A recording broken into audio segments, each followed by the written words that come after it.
This meeting is being recorded. Adelante, Marito. Bien, compañeras, compañeros, muy buenas tardes a todos quienes estamos aquí participando en nuestro diplomado de didáctica crítica y construcción curricular. El día de hoy vamos a realizar nuestra séptima sesión con el tema correspondiente, los métodos de enseñanza. Entonces vamos a agradecer la presencia del doctor Miguel Erasmo Saldívar Carrillo, quien estará desarrollando este tema tan importante para pues seguir fortaleciendo todos los referentes que en las sesiones pasadas ya se han estado compartiendo. Y pues en nuestra séptima sesión, bienvenidas y bienvenidos compañeros. Adelante, doctor Miguel. Bienvenidas a todas las camaradas que nos acompañan acá en este curso, que hemos hecho unas pequeñas variaciones ahí en el programa, a partir de el mismo desarrollo que he ido teniendo. Yo pienso que para la próxima semana vamos a estar trabajando los valores. Ya meternos en el tema de los valores. Hoy vamos a hablar de los métodos instructivos. Recuerden que la semana pasada hablamos de los métodos educativos. Hoy vamos a hablar de los métodos instructivos. Y recuerden que la semana pasada yo les hice una pequeña explicación sobre qué cosa es o cuáles son las diferencias entre educar e instruir. Es importante que eso lo tengan a mano, que repasen las notas que van tomando, porque si no, las cosas van quedando en el olvido. Cuando yo me di a la tarea de preparar el tema de los métodos instructivos, el primer problema que encontré, llevo una semana preparando esto, es que hay una diversidad de clasificaciones y a veces esas clasificaciones se saltan de una base clasificadora a otra.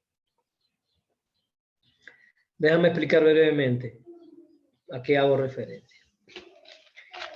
Si yo les enseño este objeto que tengo aquí y este otro que tengo acá, y yo les pido que los clasifiquen, ustedes deberían preguntarme, maestro, pero usted no nos ha dado una base clasificadora. Cuando se va a hacer una clasificación, primero se falta un criterio sobre el que se va a hacer la clasificación.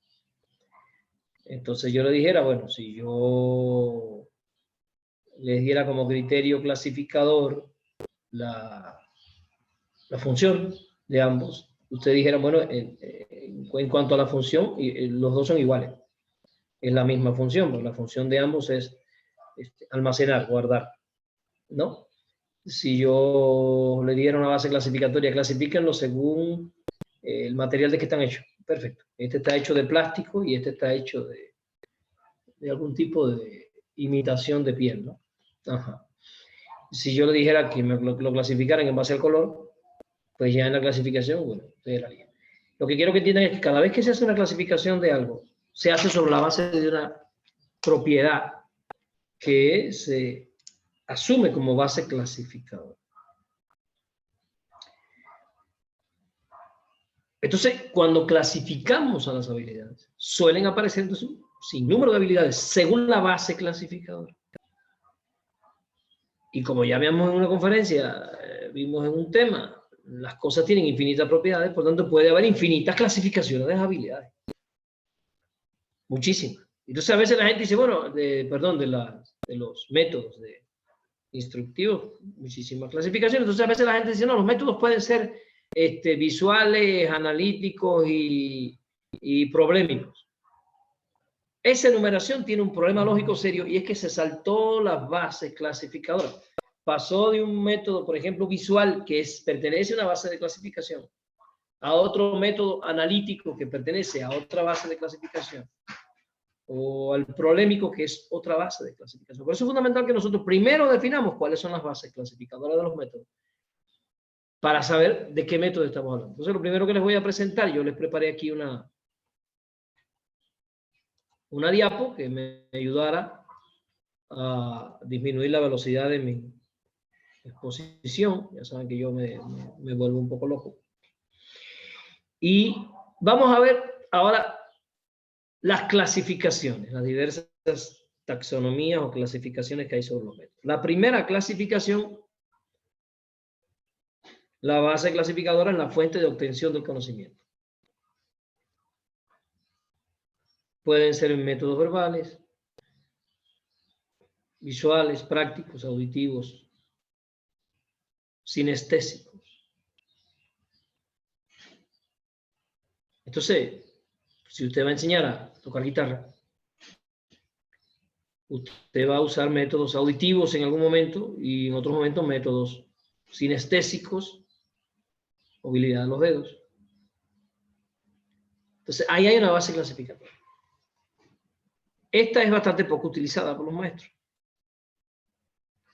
Pero es fundamental para la enseñanza primaria, porque en esta base clasificadora se hace referencia a los órganos de los sentidos y, como ya vimos en alguna explicación, en preescolar y en primaria tenemos que partir de lo concreto, sentido, y eso significa que todos los métodos que tienen que ver con las sinestesias de la mano, tocar, palpar, son fundamentales en esta etapa. Y cuando pasemos al pensamiento figurativo, pues también los métodos visuales. Es importante en primaria que los niños estén constantemente apoyando el pensamiento con aspectos materiales, ¿no?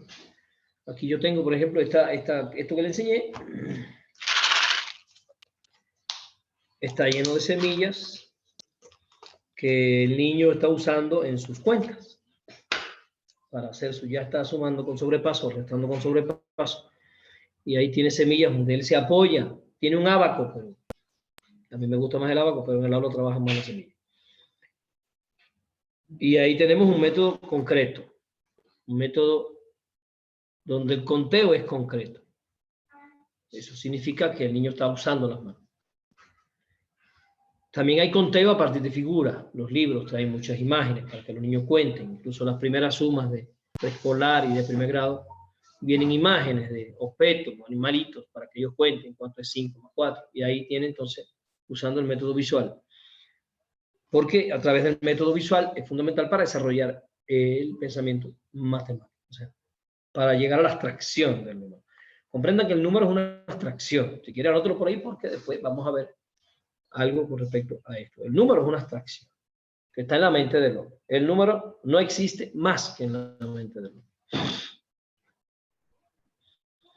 Cuando usted va por ahí y ve 10 vacas, usted lo que ve son vacas. ¿No? Pero pasar de vacas al número 10 implica abstraerse de la cualidad que se está contando, del objeto que se está contando, y quedarse solo con el número. Eso lleva un proceso de desarrollo, eso no es inmediato. Otra base clasificadora de los métodos instructivos es la lógica del desarrollo del propio proceso de enseñanza. Esto es fundamental. O sea, si yo voy a dar una clase, yo estoy entrando por primera vez al tema. Un tema, por ejemplo, conservación de la energía. Secundaria. Voy a entrar en conservación de la energía. Es la primera vez que voy a entrar en ese tema. Yo sé que los muchachos no han estudiado nunca conservación de la energía. Conozco los programas anteriores. No han hablado de ese tema. Entonces, los métodos que uso son métodos de introducción al nuevo contenido. ¿Por qué? Porque estoy en el momento de la familiarización. Recuerden, los niveles de aprendizaje: familiarización, reproducción, aplicación y creación, que son los niveles de aprendizaje. Cuando yo estoy entrando en la unidad, yo tengo que buscar métodos que se ajusten al objetivo de familiarizar con el contenido. Después aparecen los métodos de desarrollo del contenido. Cuando yo voy al núcleo duro de la unidad, explicar, exponer. Después tengo métodos para el dominio del contenido. Métodos para la sistematización y métodos para la evaluación. Aquí hay una clasificación de métodos. No lo vamos a usar hoy, no lo vamos a ver. Fíjense, con cada base clasificatoria te va dando métodos, ¿no? Entonces, hay métodos de introducción al nuevo contenido que son visuales, para usar las clasificaciones 1 y 2 que les acabo de dar. Hay métodos de introducción al nuevo contenido que son prácticos. Y como ven, entonces yo digo, voy a usar un método práctico de introducción al nuevo contenido. Estoy usando 2 clasificaciones. La clasificación primera y la segunda.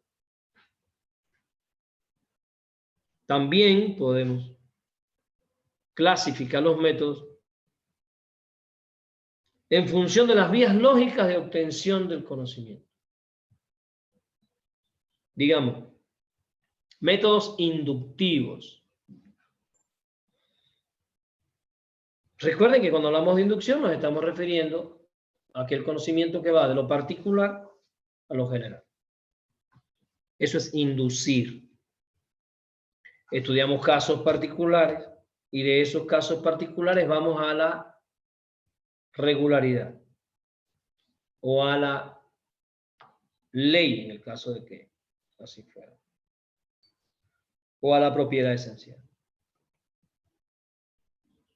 Estudio con los muchachos que el oro conduce la corriente, que la plata conduce la corriente, que el bronce conduce la corriente, el hierro conduce la corriente, que el plomo conduce la corriente, que el aluminio conduce la corriente.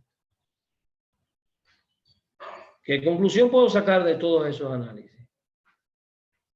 Una conclusión es que los metales son conductores de la corriente. Ahí hay una inducción, porque fui de casos particulares a una regularidad que incluye a toda la clase. Los metales son conductores de la corriente eléctrica. Si estuviera estudiando los mamíferos, puedo llevar muchos casos de mamíferos para que los niños vean imágenes. En las vacas tienen glándulas mamarias. El manatí tiene glándulas mamarias. La loba tiene glándulas mamarias. La gata tiene glándulas mamarias. El caballo tiene glándulas mamarias. El perro tiene glándulas mamarias. El tlacuache tiene glándulas mamarias. La ballena tiene glándulas mamarias. En conclusión, la ballena, el perro, el gato, el tlacuache, la vaca, etcétera, etcétera, etcétera, tienen una propiedad común, la de tener glándulas mamarias, y por eso se les asignó el nombre de mamíferos. Hay otras propiedades que pueden ir viendo por el método inductivo, ¿no? Estudiando casos particulares pueden llegar a la regla que engloba a toda la clase. Esa es la inducción. Y la inducción es fundamental, incluso para el establecimiento de leyes. Yo puedo diseñar en el laboratorio de física algunos experimentos que me lleven a entender algunas leyes. Por ejemplo, las leyes de los gases, la ley de Boyle-Mario. Si tengo los elementos laboratorio que me lo permiten, puedo aumentar la temperatura de un recipiente cerrado e ir midiendo qué ocurre con la presión a medida que aumenta la temperatura. Y llego a la conclusión de que la presión aumenta con el aumento de la temperatura en un sistema que está a volumen constante, y llego a la ley de los procesos isocóricos, que a volumen constante la presión aumenta proporcionalmente con el aumento de la temperatura. Esto yo lo puedo hacer. Puedo hacer un experimento, 2, 3, 4, 5, 6, y al final llegar a la regularidad. En los procesos isocóricos va a ocurrir regularmente que ahí estamos hablando de una inducción, que es un tipo de método según la lógica del proceso de obtención de los conocimientos. También están los métodos deductivos, que es la inversa de la inducción. La analogía o los métodos traductivos, también se le llama así. Y los métodos analíticos sintéticos. Esta es otra clasificación de los métodos. Entonces yo en una clase de introducción de nuevo contenido puedo utilizar un método que sea práctico, inductivo y de introducción de nuevo contenido. Fíjense que usé las tres clasificaciones. Un método práctico porque vamos a trabajar en el laboratorio. De introducción a nuevo contenido por el momento lógico del desarrollo del proceso de aprendizaje. Inductivo porque a partir de los casos específicos que vamos a trabajar, vamos a establecer una regularidad general. Por eso es importante que vieran esta taxonomía, para que se den cuenta que las combinaciones que podemos hacer son muchísimas. No las podemos explicar todas. No existe un análisis de todos los métodos didácticos, son muchísimos. De hecho, imaginen ustedes, multipliquen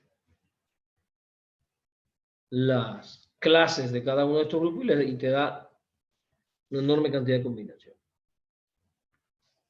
Después tendríamos otro tipo de método, otra clasificación de los métodos. Déjenme quitar esto aquí, que es lo que les molesta. Según el grado de participación de los estudiantes. Pueden ser métodos expositivos, métodos de elaboración conjunta, método de trabajo independiente. Elaboración conjunta es trabajo en equipo, estas cosas. Y entonces, fíjense, yo puedo usar un método práctico de introducción al nuevo contenido, inductivo y de elaboración conjunta.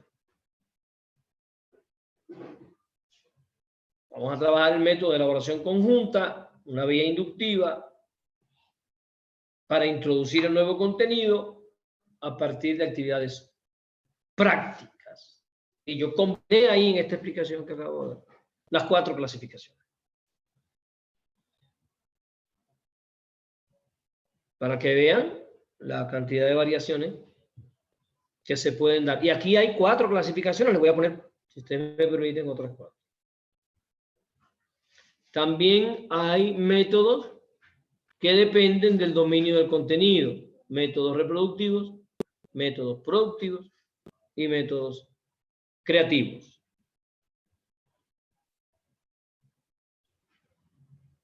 O sea, si yo estoy iniciando un nuevo contenido, mis métodos van a ser reproductivos. Yo voy a modelar las formas de actuación, yo voy a modelar las formas de conducción con el contenido, yo voy a modelar incluso la habilidad que quiero que ellos tengan y ellos van a empezar poco a poco. Hay métodos que se van a clasificar dependiendo de la actividad que realice el maestro y la independencia de los alumnos. Los métodos explicativo e ilustrativo, esto que estoy haciendo ahorita yo.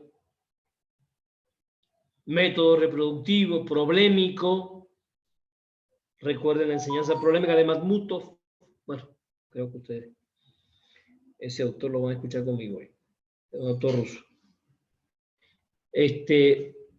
Método de búsqueda parcial o heurístico y método investigativo. Estos métodos los vamos a ver ahorita, ya explicados one by one, uno por uno. También tenemos métodos para estimular la actividad productiva de los alumnos. Exposición problemática, búsqueda parcial heurística, investigativo, juegos didácticos.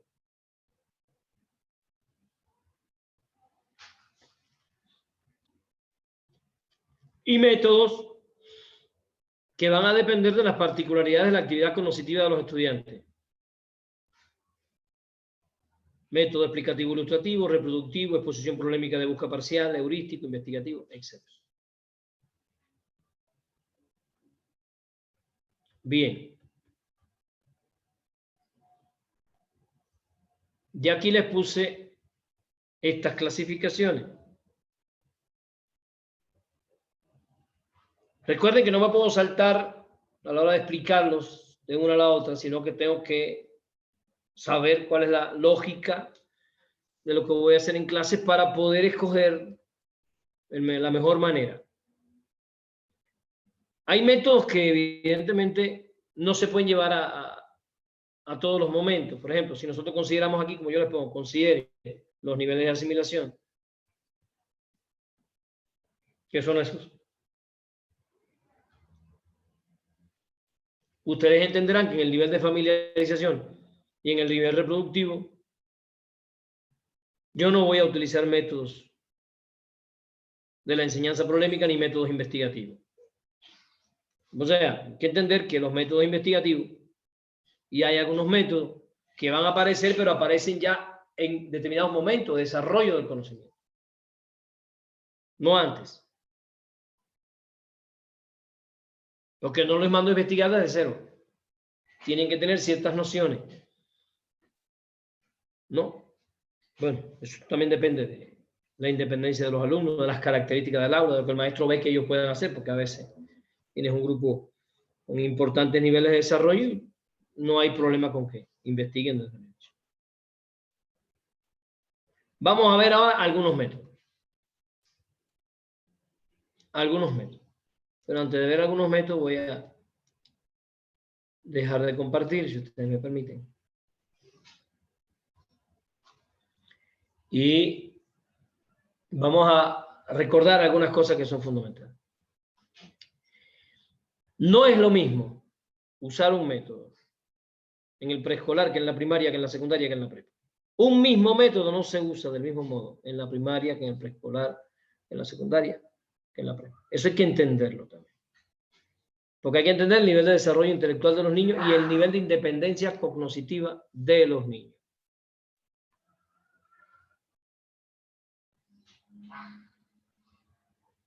Ciertamente en el preescolar se pueden usar métodos investigativos. Sí. Pero van a ser métodos investigativos basados en preguntas simples que los niños le van a hacer a abuelita, mamá, papá y nos traen la respuesta. El niño no sabe escribir. ¿No? El niño no sabe leer. Eso no significa que el niño no pueda investigar. Pero hay que ajustar el método investigativo a las posibilidades de estos niños. ¿No? Yo puedo dejarle 3 preguntitas. ¿Por qué son importantes las frutas? Vamos a hacer esa investigación. Me van a preguntar en casa y me van a traer la respuesta. ¿Por qué es importante comer frutas? Alguien va a decir, eso no es una investigación. Bueno, para un muchacho secundario prepa, pero para un niño de preescolar que está aprendiendo los procesos indagativos y está aprendiendo que muchas personas tienen diferentes opiniones sobre las cosas, que se está acercando a una variedad y entonces van a llegar los niños a clase y van a dar todas sus respuestas y van a ver que hay diferencias y semejanzas. Y ahí estamos frente a una de las estructuras básicas de la investigación, saber escuchar. ¿No? Pero lo ajusto al preescolar. Ya en la primaria no es lo mismo investigar primero y segundo grado que quinto y sexto. No es lo mismo. Primero y segundo grado puede realizar actividades investigativas muy simples también, con la apoyatura de los papás, a partir de preguntas. Pero ya quinto y sexto, no. O cuarto, yo tengo una niña en cuarto, hoy fue a reunión de padres en el salón de mi hija y Magela hizo una exposición sobre el cáncer. Y ahí estuve investigando y me puso a mí a buscar cosas del cáncer y yo explicándole del cáncer y yo leyendo y ella aquí, papá, y después con la mamá y papá. Ella hermoso. Su exposición sobre el cáncer, las células cancerosas y todo eso. Y evidentemente el nivel de una niña de cuarto grado. Y ella lo expone. ¿Qué ventajas tiene conocer el método, aplicar bien el método? Primero, que permite organizar la actividad del maestro. Segundo, que permite organizar la actividad del alumno. Y tercero, que le permite al maestro comprender qué es lo que se está desarrollando en el niño. Y aquí me voy a detener antes de seguir con el PowerPoint. El método expresa un camino a seguir. Un camino a seguir que generalmente el maestro se concentra en el aprendizaje y a veces deja fuera la habilidad. Pero habilidad y aprendizaje no son lo único. Hay 3 cosas que hay que aprender a ver detrás de un método. Primero, el conocimiento que el niño quiere. El conocimiento que el niño adquiere. ¿Qué está aprendiendo mi niño ahora en segundo grado cuando yo le estoy enseñando a sumar números de 3 dígitos con sobrepaso? ¿Qué es lo más importante que está aprendiendo mi niño? Para mí, cuando está aquí en casa, para mí lo más importante que él está aprendiendo como conocimiento es el método. Este método suma 9 más 4, 13, pones 3 y llevas 1. Ese método es fundamental que él lo vaya aprendiendo, captando, generalizando. Todavía no lo explica bien, pero ya lo hace. Con errores, yo estoy aquí corrigiendo. El conocimiento es importante, pero también es importante la habilidad, que no es lo mismo conocimiento que habilidad. El niño mío ya suma. Le pongo 10 y hace 6 bien. Se equivoca en 4. Tengo que aprender, maestro, darme cuenta de 2 cosas. Ya conoce el método. pero no ha formado la habilidad. ¿Por qué sé que conoce el método? Porque tiene 6 bien. Y eso no fue de casualidad. Tiene 6 bien, ya conoce el método, ya sabe cómo se hace. Pero tiene 4 mal, todavía no ha formado la habilidad, porque habilidad es hacerlo bien, solo, rápido, sin ayuda. Y tampoco lo hace rápido, no tiene la habilidad. Entonces significa que yo tengo que seguir, poniendo y poniendo y poniendo. Y la maestra le pone todos los días una tarita de 4 o 5 sumas. Y cuando llega aquí, que hace sus 4 o 5 sumas, yo le pongo 25 más. No lo dejo solo, le pongo, yo me siento con él a hacer 25 más. A ver, bam, bam, me explico, bam, bam, explícame, bam, bam, explico. Yo sé que estoy formando la habilidad. Por eso es importante el conocimiento del método, la formación de la habilidad y el tercer elemento que se nos va casi siempre de la mano de los maestros es lo que se desarrolla. Una cosa es lo que se aprende. Otra cosa es la habilidad y otro lo que se está desarrollando. Él está desarrollando la formación del número a nivel abstracto. Y por tanto me doy cuenta que el niño, fíjense, ya está sumando el número de 3 dígitos con sobrepaso. Pero todavía estoy formando el número a nivel abstracto, porque todavía tiene que ir al abaco, todavía tiene que ir a la semilla, todavía me dice, ponme tu mano con 4. Le pongo la mano con 4 y me pone las 10 de oro y empieza a contar y no es la mano. ¿Por qué? Porque el número no está formado de forma abstracta. Y no puede ser como yo decir, bueno, 9 más 6, 15. Pero digo 9 más 6, 15 no porque yo sea muy bueno. Yo formé el número y soy capaz de hacer operaciones rápidamente con el número. Él está formando el número. Entonces la maestra de primaria tiene que saber. Una cosa es el conocimiento del método. Otra cosa es la formación de la habilidad. Y otra cosa son los desarrollos que estoy produciendo. Porque tengo que esperar por esas cosas. No sea que cuando yo concluyo que ya el niño sabe el método, yo paso por otro contenido y lo dejo ahí. No se formó la habilidad. No sea que me haga 10 bien y ya yo suponga que está formado el número a nivel abstracto. No. Como decía Vygotsky, la educación jala al desarrollo. A partir de lo que yo le enseño, él está desarrollando cosas.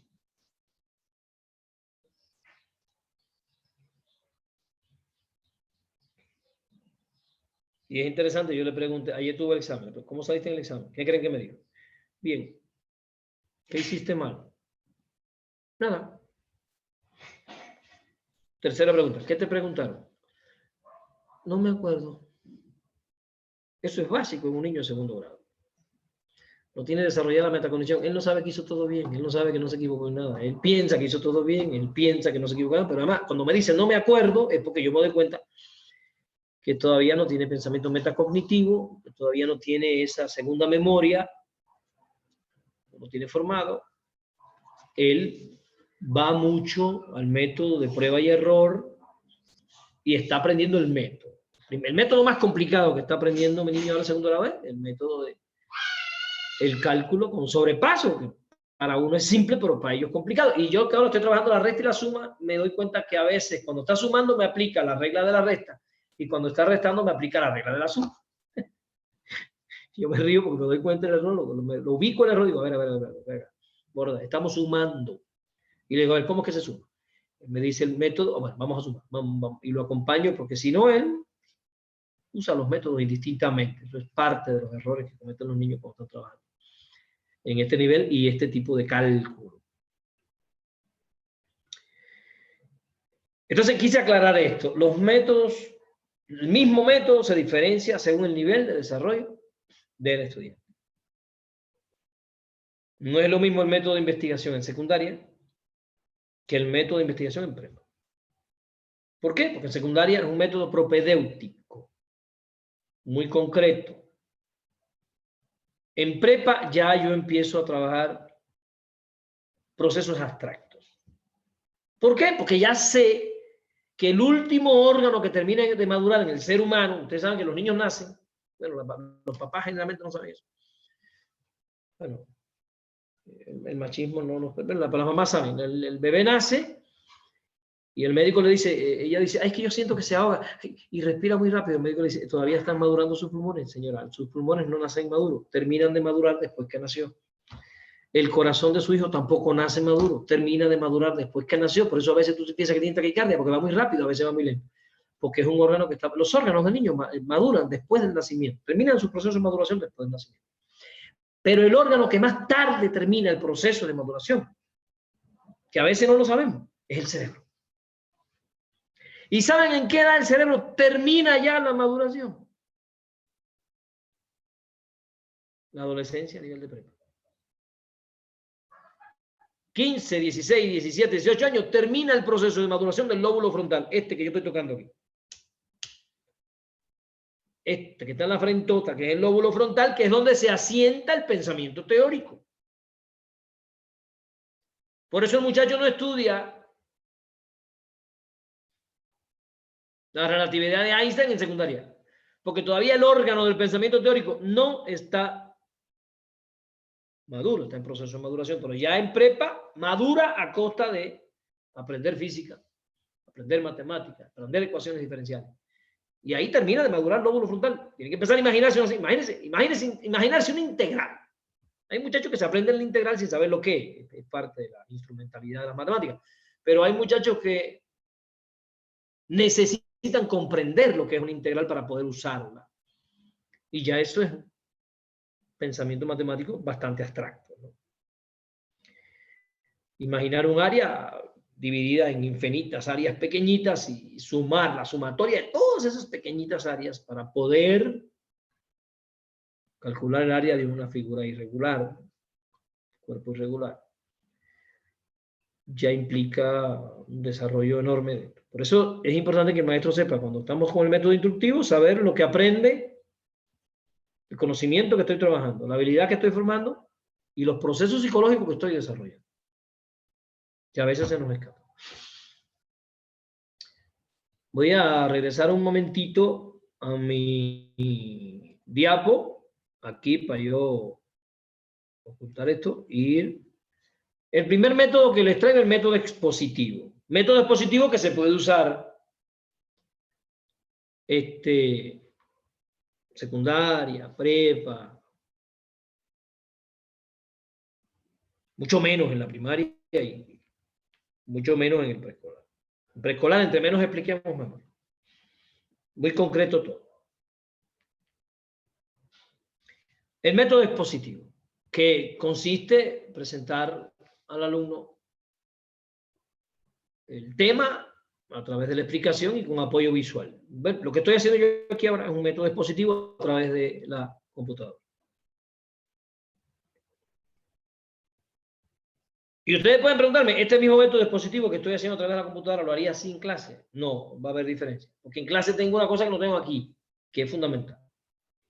El pizarrón. Todos los métodos expositivos tienen como herramienta fundamental el pizarrón. El pizarrón no está ahí para que yo me acuerde de él. El pizarrón es una apoyatura material a la exposición en secundaria y en primaria. Si yo estoy exponiendo un tema, yo tengo que ir en el pizarrón desarrollando el tema en el pizarrón. Me voy a tener un momento aquí otra vez para ir acá con ustedes. Desarrollar el tema en el pizarrón implica varias cosas. Los métodos orales en la secundaria implican varias cosas que a veces los maestros no consideran. Primero, el pizarrón se planifica igualito que se planifica en la clase. Usted no puede empezar a exponer en el aula y empezar a diseñar en el pizarrón un garabato que a usted se le ocurre mientras está en el aula hablando. Eso no es didáctica. Esa improvisación no es correcta. El pizarrón, o sea, ¿cómo va a quedar estructurado el pizarrón? Debe planearse antes de la clase. ¿Por qué? Porque el pizarrón modela la exposición, modela la estructura de la exposición, modela la lógica de la exposición. Y el niño, además, el que ha dado clases en secundaria y prepa sabe que el muchacho dibuja en la libreta todo lo que hay en el pizarrón igualito. Si usted pone una flechita, pone una flechita. Si usted pone una rayita, pone una rayita. Si usted le pone un 2, le pone un 2. Y si usted hace un garabato, le hace un garabato. La mayoría de los muchachos te dibujan el pizarrón en la libreta. Ese es su método. Por tanto, no puedo nosotros estar jugando con eso. Cuando yo me doy cuenta que eso es así, tengo que saber entonces que yo lo que estoy modelando es el pensamiento, la estructura lógica del pensamiento de mi alumno a través del pizarrón. Bueno, ya creo que les mandé a leer un artículo que escribí sobre el pizarrón. Sí, Omar, ya lo mandé, ¿no? En su función instructiva y educativa. Ya lo compartió. Ya lo leyeron. Entonces, lo que estoy es montado en esa lógica. Eso lo escribí hace años. Pero no piense que esto fue que se me ocurrió ahorita. Llevo años con este rollo de decirle varias cosas a los maestros con el pizarrón. En segundo lugar, en el pizarrón no puedes cometer errores ortográficos, hijo. Si tú tienes errores ortográficos, por favor, escribe lo que vas a escribir en el pizarrón antes, en una hoja, y apréndetelo, porque tú no puedes llevar un error ortográfico. Eso es grave. En Cuba, por un error ortográfico en el pizarrón, te dan mal en la clase. En Cuba te visitan todas las clases, no es como aquí. En Cuba sí, todo el mundo pasa por ese filtro. Y todos los maestros sabemos que es grave un error ortográfico, sea de la materia que seas, no me interesa. Si eres de matemáticas, tienes un error, tienes mal. Porque el primero que se va a quejar es el de español. Porque el de español va a decir, es un relajo, la libreta de matemática llena de errores ortográficos. Y yo trabajando con la relación de opción. ¿Cómo es posible? Necesito que los maestros entiendan que todas las libretas tienen que haber una corrección de ortografía, porque si no yo estoy solo en esta batalla. O sea, cualquiera se da cuenta que no es posible. Desarrollar el pensamiento lógico, desarrollar el dominio del lenguaje en el nivel escrito, en el nivel oral, en el nivel de la lectura, de la comprensión lectora. Si todos no trabajamos en conjunto a través del método. El método es el que ayuda. ¿Por qué? Porque el método me obliga a mí a planear mi pizarra. Entonces, cuando yo estoy exponiendo, yo les decía, en clases, el método mío aquí es exposición, expositivo y visual, porque yo hice ese PowerPoint ahí para que me ayude a andar despacio. Pero en el aula, mi método concretamente está dirigido por el pizarrón. Entonces, anoten ahí, es el pizarrón quien me dirige a mí. Yo no pongo en el pizarrón lo que se me ocurre, es lo que ya yo planifiqué, que está en el pizarrón, el que organiza mi exposición. Si yo estoy trabajando funciones, el pizarrón es básico para entender lo que es una función en matemáticas. Y a veces no nos damos cuenta. El pizarrón es básico para resolver un problema de Newton. Si usted empieza a hacer garabato como quiera ahí, usted está acabando con el pensamiento de sus alumnos. Cuando se trabajan las leyes de Newton, el pizarrón tiene que ser un modelo de pizarrón. Con letra bonita, el diagrama de fuerza, los ángulos, todo bonito, dibujado, si es posible con colores. Cuando termine, él mirando el pizarrón tiene que ser capaz de reproducir mi explicación. Y anoten que eso es básico. En los métodos expositivos el pizarrón es básico porque después que el pizarrón queda culminado, el alumno tiene que ser capaz de reproducir la exposición del maestro a través de lo que está en el pizarrón. Si él no puede reproducir lo que yo dije a través del pizarrón, el pizarrón está mal. ¿Para qué son las notas en el pizarrón? Para que él siga el camino de mi argumentación, de mi explicación, de mi pensamiento, de la lógica de la solución del problema. Y después, y anoten esto, porque esto es un problema serio que tiene la educación mexicana. Después yo tengo, antes de terminar mi clase, que pasar por la mesa y ver las libretas. Las libretas se revisan, no para ver si tienen falta de ortografía. La libreta se revisa para ver la nota. El alumno tiene que aprender a tomar notas. Y a veces me llega el niño aquí con la libreta, me va a la libreta que tiene, la fecha, y abajo no tiene nada. ¿Nos dieron clase para mí? Sí. ¿Y qué escribieron? Porque el maestro está en el pizarrón y para él la clase fluye en el pizarrón. A ver, señor mío, la clase fluye en dos lugares que tienen que ser congruentes, pizarrón y cuaderno. Usted tiene que estar constantemente yendo el cuaderno, y más en un niño de primaria que usted lo está enseñando a tomar nota y le va a decir, a ver, ¿cómo está esta palabra en el pizarrón? Con B, rectifica la posición con V. Checa bien cuando escribas el pizarrón cómo es la ortografía. Porque a veces me llega con falta de ortografía. Yo dudo que la maestra las haya puesto en el pizarrón. Y dudo que las haya dictado, porque en primaria, anoten lo de primaria. Si no es una clase de dictado, todo el conocimiento que tiene que quedar escrito, usted lo tiene que escribir en el pizarrón. ¿Por qué? Porque si no, usted está ligando dos actividades, dictado con matemáticas. Usted no puede estar haciendo un dictado en la clase de matemáticas, por Dios. Y el muchacho pensando cómo se escribe vaca, o cómo se escribe tal cosa. No, ya usted está metiendo un pensamiento que no es lo que quiero. Yo quiero que se concentren en el número. Mi explicación se va escribiendo. Y él va escribiendo mi explicación como yo lo escribo. Lo enseño a que se fije lo que está en el pizarrón para que lo escriban él. Porque una habilidad fundamental, lo repito, es tomar notas. Llegan a la secundaria y no saben tomar notas. ¿Quién cree que es el responsable? Los maestros primarios. Llegan a la prepa y no saben tomar notas por un problema de secundaria. Llevan a la secundaria y no saben hacer la ficha técnica.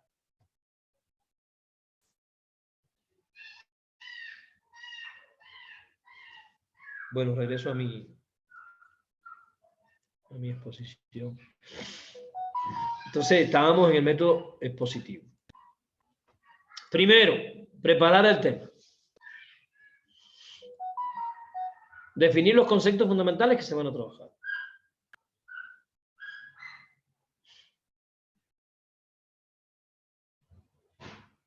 Si voy a trabajar los cuadriláteros, necesito que los niños sepan lo que son el polígono. Porque de la definición de polígono yo salto a la de cuadrilátero.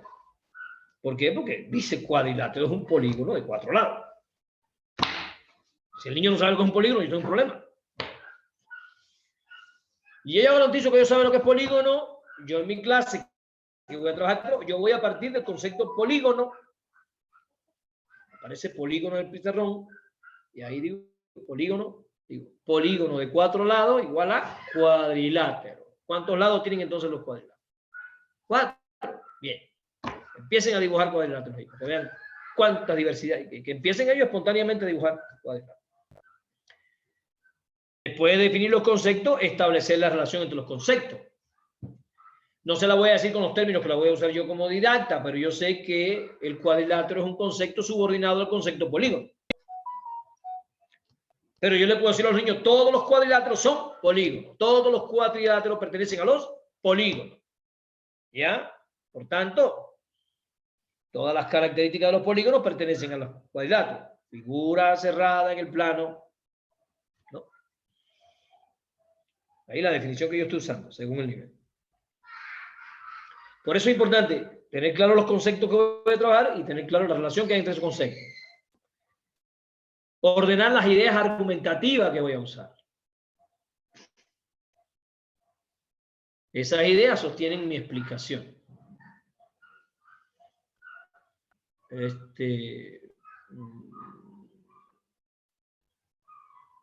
fundamental saber qué va primero, qué va después, por qué eso va primero, por qué eso va después y cuál es la... Porque a veces los maestros, como no organizamos las ideas, empezamos a saltar de palo para rumba, de rumba para palo, de palo para rumba, de rumba, y después el muchacho no entiende. Y no entiende porque la explicación del maestro se volvió ahí un quesillo, porque no hubo una planeación, no hubo una estructuración lógica del proceso de análisis y argumentación que yo voy a seguir. Desgraciadamente, a veces ocurre que ni siquiera me sé bien el contenido y ahí ya aparece otro.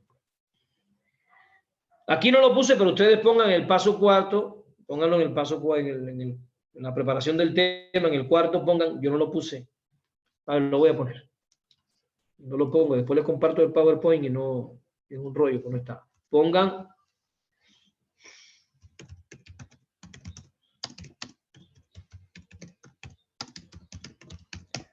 planifico el pizarrón escolar. ¿Qué va a quedar en el pizarrón? Repito, lo que vaya a quedar en el pizarrón yo lo tengo que tener muy claro. Y me queda claro que ustedes están entendiendo que después que ese pizarrón quedó con mi explicación, no se borra. Eso se queda ahí. Yo voy pasando por los puestos, checando que la toma de nota. Aquí te faltó otra cosa, checa. Aquí te faltó otra cosa, checa. Aquí. ¿Por qué? Porque el muchacho después va a estudiar por la libreta. Porque en el libro está la explicación que otra persona escribió en el libro, pero en la libreta está la explicación de mi maestro. La libreta y el libro se complementan. Pero si en la libreta no hay ninguna explicación, no hay ninguna estructuración. Yo no tengo aquí a mi niño tengo un hijo de secundaria. Básica. Yo no vi aquí. Sus libretas son una preciosura. Una libreta de ciencia, quisiera yo conocer la maestra esa que le estaban diciendo. Pero hermosa la libreta. Parece un dibujo de un mapa conceptual a otro. Yo la voy viendo y yo digo, no. Hermosa. Y entonces a él se le hace fácil coger la libreta y decir, después el libro complementa. Y después los otros libros que se busquen. Nadie ha dicho que el libro gratuito es el único necesario y suficiente. O sea, el libro gratuito es necesario, pero no es suficiente, hay que ir a otros. Después el desarrollo del tema. Expongo el tema. Bueno, primero la introducción. Siempre hay una introducción en toda actividad didáctica. Una introducción cuya función es generar la motivación, el interés hacia el tema.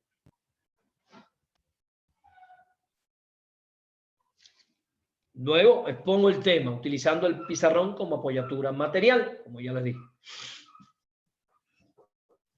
Luego utilizo ejemplos que aclaren las situaciones argumentativas que estoy usando. Y recuerden que los ejemplos pueden ser siempre ejemplos concretos, ejemplos del nivel figurativo y ejemplos del nivel abstracto. Yo escojo mis ejemplos según el desarrollo de mis niños, según el momento que esté, si es introducción, si es ya consolidación, sistematización. Según el momento en que esté, son los ejemplos que yo escojo. Estoy en un momento de introducción al nuevo contenido, la primera o la segunda clase de la unidad, no voy a montar en unos ejemplos abstractos ahí que, además de que están buscando un método nuevo, yo ando por las nubes con mis ejemplos. Siempre tengo que ir de lo concreto a lo abstracto. Ese es un principio didáctico importante. De lo simple a lo complejo, de lo concreto a lo abstracto.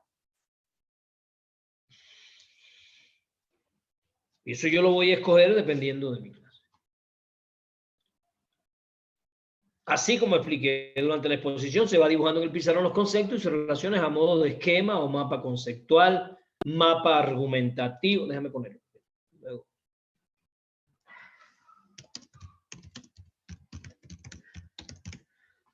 Mapa argumentativo o mapa conceptual. Esto aquí funciona como mi pizarrón, está PowerPoint aquí. Y por último, ya las conclusiones del tema, del método expositivo. Se elaboran preguntas del nivel reproductivo para los alumnos, ya esa pregunta yo las elaboro. Y no pregunto cualquier cosa, pregunto los aspectos esenciales del tema. ¿Qué plantea el principio de conservación de la energía? Si estoy trabajando eso. Esa es mi pregunta, no puede faltar. ¿En qué momento se viola el principio de conservación de la energía? Pónganme ejemplos de casos donde se conserve la energía.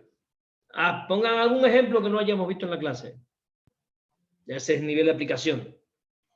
Empiezo por las preguntas a nivel reproductivo y me elevo a las preguntas a nivel de aplicación. Porque no solo quiero que entiendan lo que vimos, sino que sean capaces de ir más allá. Esa allá siempre va a dar a mí un potencial para engancharme con la próxima.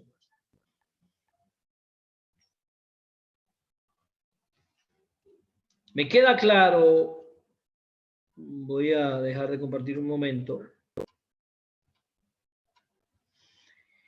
que el método expositivo no necesariamente va a seguir esta estructura que yo les dije. Esto es una estructura lógica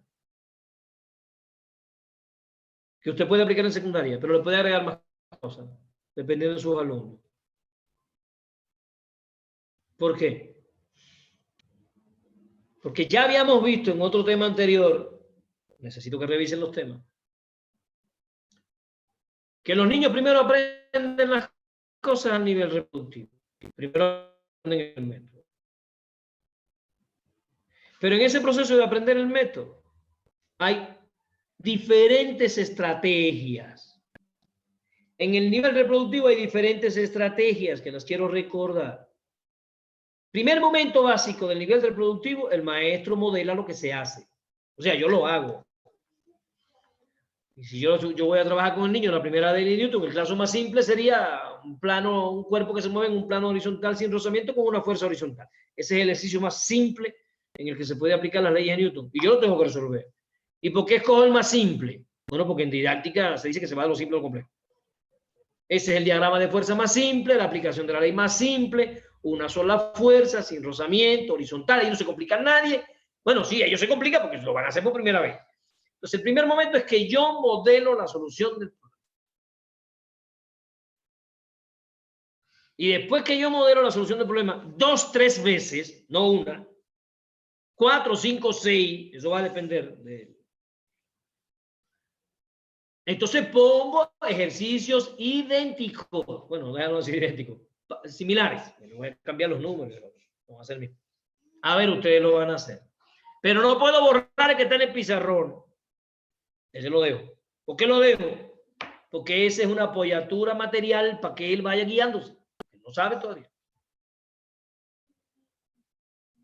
En el nivel reproductivo estoy así. Pero yo quiero que se den cuenta que después que esto pase 2, 3 o 4 días, porque no se puede entregar a Newton en un día, esto lleva muchos elementos que se van complicando. Entonces hay diferentes niveles de aprendizaje. Cuando yo le digo al niño, a ver, ahora quiero que ustedes se lo expliquen a su compañero. Ya yo pasé de la solución reproductiva del problema a una explicación. Él le va a explicar al compañero, el camarada. Y esa explicación lo está disparando a él a nivel metacognitivo. Porque quiero que se aprenda el método.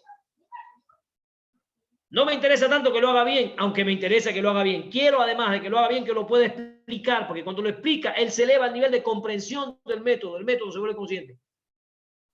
Y no lo puede explicar en el pizarrón. El pizarrón viene después, porque el pizarrón es delante de todo el mundo te está mirando.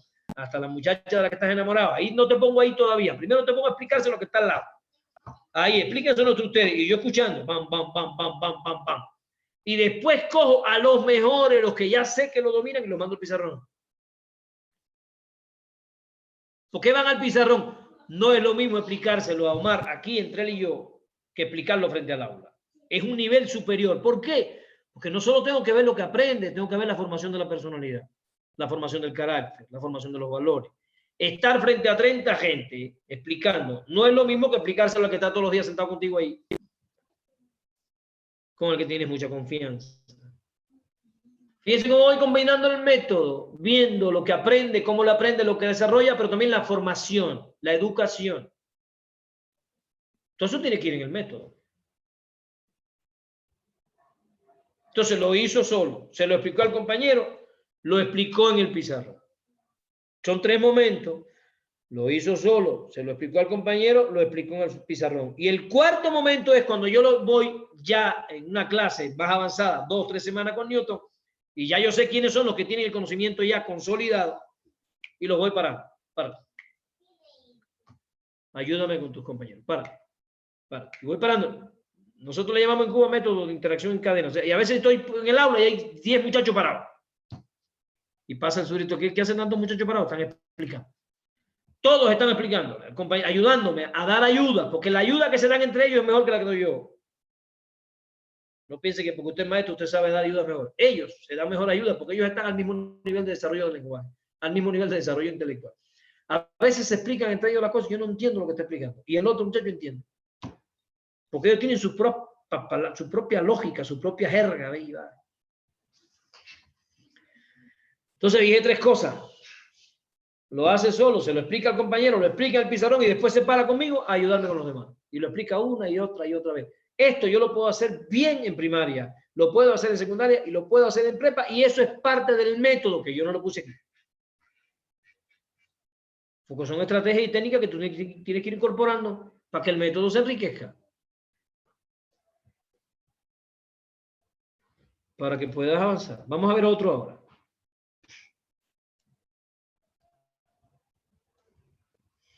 Ya acabamos con el expositivo. Por acá vamos. ¿Dónde está el expositivo, gente?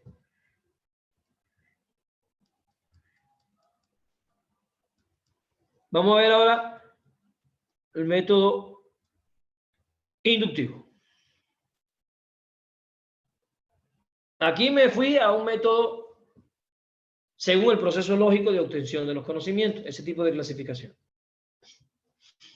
Método inductivo.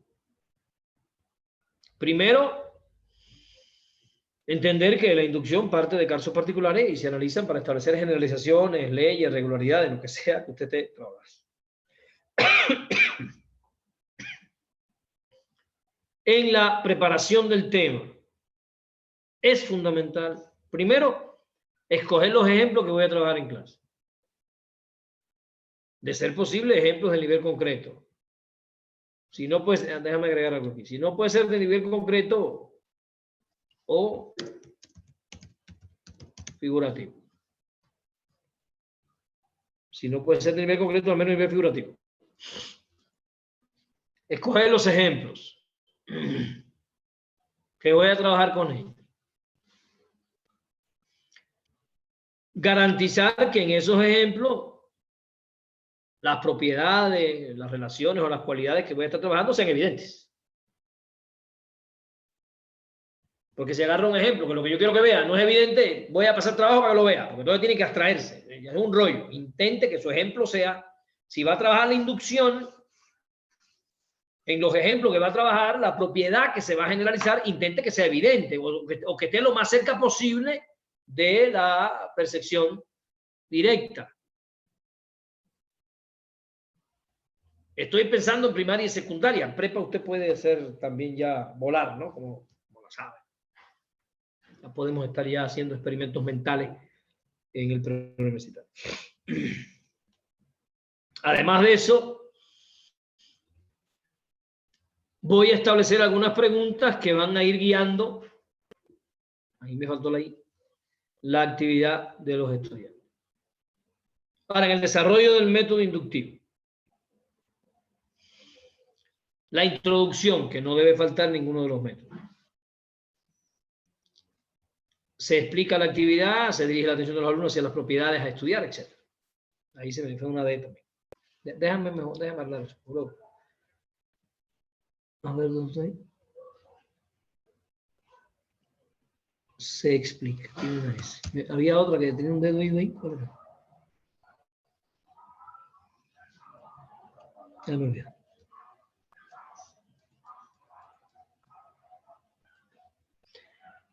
Se presentan los ejemplos a los estudiantes dirigiendo su observación. Si son mamíferos, imágenes de mamíferos. Si vas a trabajar algunas propiedades de los mamíferos, como las mamas, como el pelo, etcétera, que son cordados, intenta llevar imágenes donde estas cosas se vean. No me vaya a poner ahí una ballena que no se le vea a la mamá.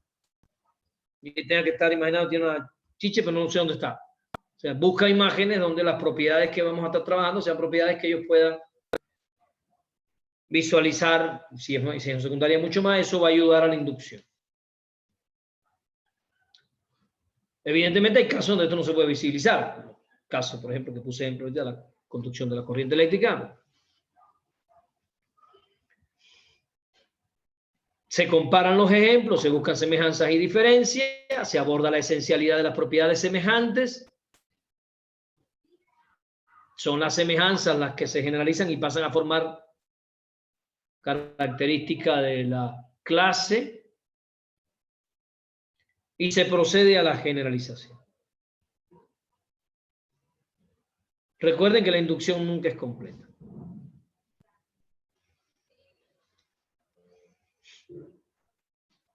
Y bueno, en las conclusiones del método se hacen preguntas encaminadas a reforzar la generalización, se socializa la generalización por varios estudiantes, etc.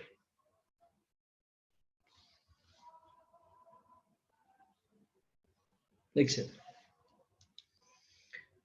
Voy a dejar de compartir un momento. Entonces, el método inductivo es uno de los métodos fundamentales en el nivel de secundaria básica para las ciencias naturales, para todas las ciencias naturales. Entendamos eso. El método inductivo es un método fundamental para las ciencias. Las ciencias en secundaria básica no tienden a ser deductivas, eso ya es para la prepa.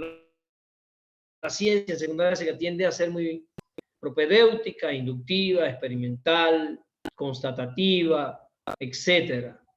Están desarrollando las primeras nociones de la ciencia. No pretenda enseñar ciencia explicándola. Intente usar el método inductivo siempre que pueda. Porque eso te obliga a buscar ejemplos, a enriquecer tu clase, a que el niño la clase se le vuelva más experiencial. A veces, ya, más voy a explicar y empieza a explicar otra cosa ahí. Muchachos se va y no sabe ni entiende ni. Porque usted, como ya usted se lo sabe, pues, mejor voy y se lo explico de una vez. El método inductivo es un método científico también, que se lleva al aula. Por tanto, cuando se usa el método inductivo, usted está entrenando los procesos de pensamiento científico del alumno.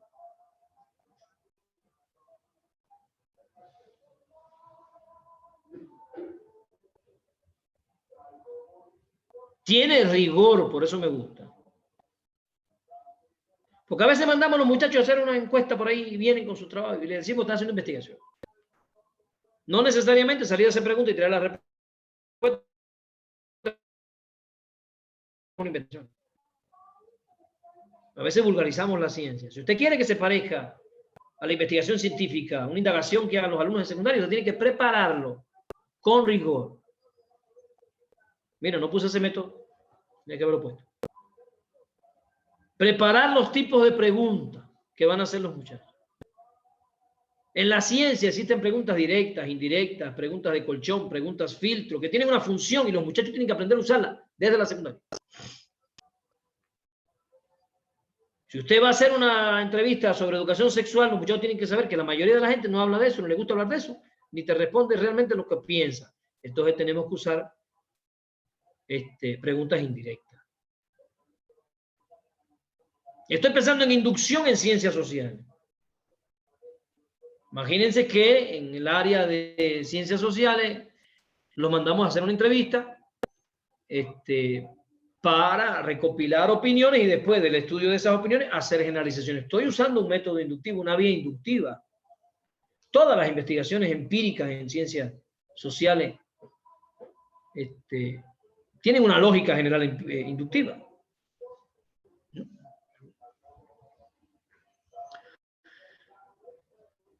Pero eso incluye una preparación del método, una preparación del maestro, una estructuración del método. Lo que yo acabo de hacer aquí, hacerlo en base a la aplicación del método inductivo en las ciencias sociales.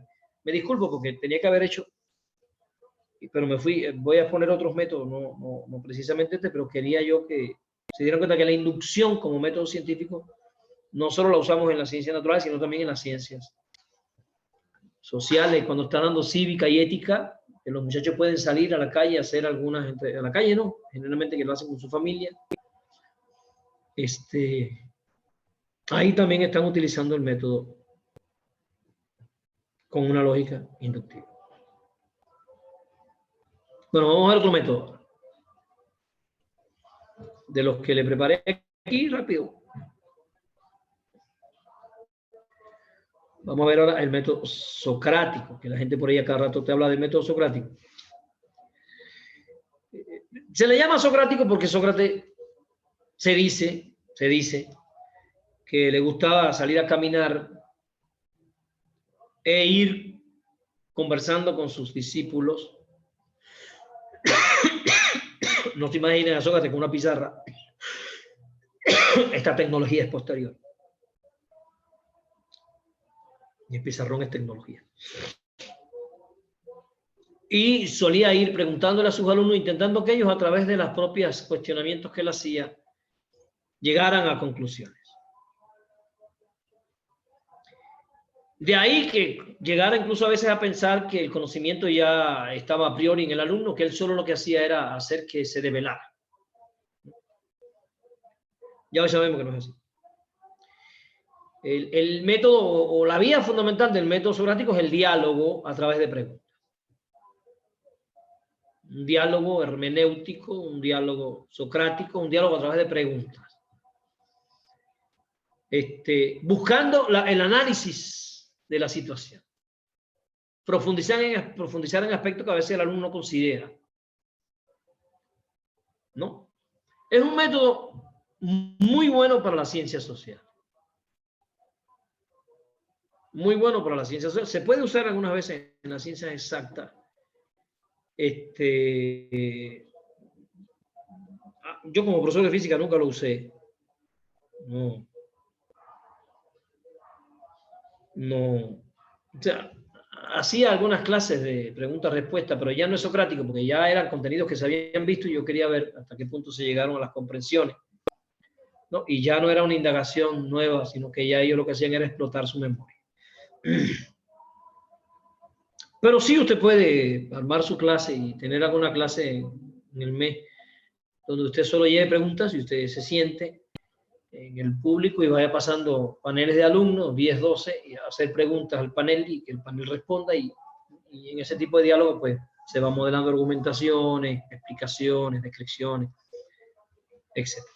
Este método socrático puede estructurarse así. Primero, preparación del método, analizar el contenido a trabajar y determinar los aspectos esenciales, porque las preguntas deben dirigirse a la esencia, no esté preguntando cosas que no van a trascender, no gaste tiempo.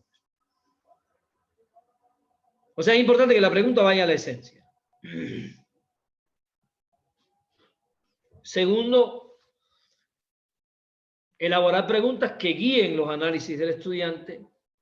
Y tercero, ordenar estas preguntas de lo simple a lo complejo, de lo abstracto a lo concreto. Notemos, mi amor, de lo simple a lo complejo, de lo abstracto a lo concreto, de lo evidente a lo oculto, del fenómeno a la esencia, etc. En el desarrollo, bueno, otra vez introducir el tema, dando las orientaciones necesarias, organizando el trabajo, siempre se introduce el tema, siempre se genera interés, motivación, por lo que vamos a ver en el día de hoy. Después, plantear las preguntas y permitir que ellos vayan elaborando sus propias respuestas. Los maestros tenemos que estar listos para esto. Si vamos a usar el método socrático, tenemos que estar listos para aceptar que nos respondan aquellas cosas que no queremos que respondan. Y que eso no provoque burla ni risa. El método socrático tiene que ser muy respetuoso. Y si el alumno da una respuesta totalmente descabellada con respecto al tema, en vez de asombrarse, en vez de enojarse, indague el origen de la respuesta. Puede ser un conocimiento previo instalado por la televisora. Por poner un ejemplo. Es muy común en las caricaturas de Walt Disney que se caiga un animado, un monito, un patico, lo que sea, se cae de un precipicio y otro más gordo se cae y el gordo va más rápido. Y dobla la aceleración del primero. Es muy común que en Walt Disney le pongan una masa más grande en la cesta para que se caiga y llegue primero, violando una ley física que es la constante gravitatoria. O sea, dos cuerpos de masas diferentes cayendo a la misma altura van a caer con la misma aceleración. Y si parten desde cero y van con la misma aceleración, van a tardar el mismo tiempo en llegar a tierra. No depende de su masa. Pero Hollywood constantemente nos hace pensar que lo pesado, lo gordo, pues, cae primero y lo otro. Y esas ideas están instaladas en los muchachos. Falsas ideas. Y suele ocurrir que yo a veces me meto en una discusión con los muchachos y me están dando respuestas que yo digo, ¿y esto por qué no está? Y cuando te pones a indagar, te percatas que voy a dejar de compartir porque me pongo a explicar así y no los estoy viendo. Estoy hablando con la pantalla. Me alieno yo con la pantalla. Hay caricaturas de Walt Disney que está el pato Donald en un barco y lo van a perseguir y él mismo sopla la vela y le pone un ventilador a la vela. Cometiendo un gravísimo error en el caso de la conservación de la cantidad de movimiento. En la cantidad de movimiento. Después, cuando vas a clase, empiezas a discutir con los muchachos y ellos empiezan a salir con esas cosas. Y tú dices, madre mía, ¿de dónde salen tantas ideas falsas sobre el mundo físico? Y precisamente son ideas que se le han ido instalando a través de diversas vías. Por eso estoy diciendo, si vamos a usar el método socrático, estemos listos para recibir cualquier respuesta. No te asombres, no te burles, no te extrañes, no te rías. Indaga el origen de la respuesta incorrecta, para que sepa cuál es la base nociológica o experiencial de la que él está partiendo para decirte eso que te está proponiendo. Voy a regresar otra vez a mis presentaciones, mi pizarrón aquí mal hecho. Entonces en el desarrollo, pues ahí estamos. Se debaten las respuestas orientándose a los argumentos. Si quieren, remarquen eso con rojo. Es importante que los alumnos sepan diferenciar una opinión de un argumento. Eso es básico para casi todos los métodos que vamos a usar expositivos. Necesitamos que el alumno, voy a dejar de compartir otra vez, diferencia opinión de argumento. ¿En qué se diferencia una opinión de un argumento? Le voy a dar algunos elementos para que lo tengan claro.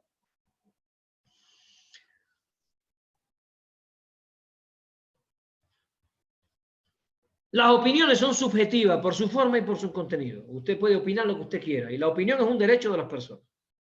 Usted opine de lo que usted quiera. Aunque muchas veces usted está opinando estupidez. Y no te voy a decir estupidez para no faltarte respeto, pero te voy a decir tu opinión es fascista, tu opinión es falsa. Piensen ustedes las opiniones de Vicente Fox, ¿no? O sea, uno ya dice, no, por favor. No tiene un argumento. ¿Qué significa que no tiene un argumento? Que no basa su juicio, en primer lugar, en hechos. Porque hay diferentes tipos de juicios de principio. Los juicios de principio se basan en hechos. Hechos científicos, hechos históricos, hechos sociales. O sea, en ciencias sociales, cuando usted le dice al alumno que el capitalismo es un desastre, no pretenda que se vaya con esa frase. Muestre hechos para que ellos tengan argumentos. Ahora, también hay juicios científicos. No todos los juicios son juicios de principio. Yo dije, los juicios de principio se basan en hechos.